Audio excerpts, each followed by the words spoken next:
काळभैरव हे भगवान शंकराचे उग्र पण न्यायप्रिय आणि भक्तवत्सल रूप मानले जाते। अशीच एक कथा आहे एका साध्या भक्ताची। हे काळभैरव माझे रक्षण करा। गावातील लोक म्हणायचे, काळभैरव रागीट आहेत, त्यांना त्रास देऊ नकोस। पण गणू हसून म्हणायचा, देव रागीट नसतो, तो न्याय देणारा असतो।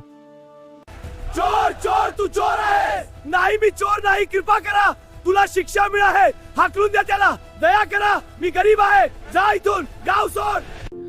देवा, मी निर्दोष आहे, जर तू खरा असशील तर माझं सत्य जगासमोर आण।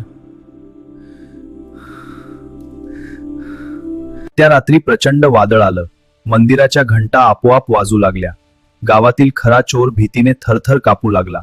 त्याला स्वप्नात काळभैरवाचे उग्र रूप दिसले। निर्दोषाला दोष देणं हा मोठं पाप आहे। उद्या सकाळी सत्य कबूल कर, नाहीतर परिणाम भोगशील।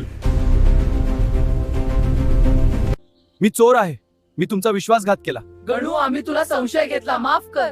मी तुम्हा सर्वांना माफ करतो।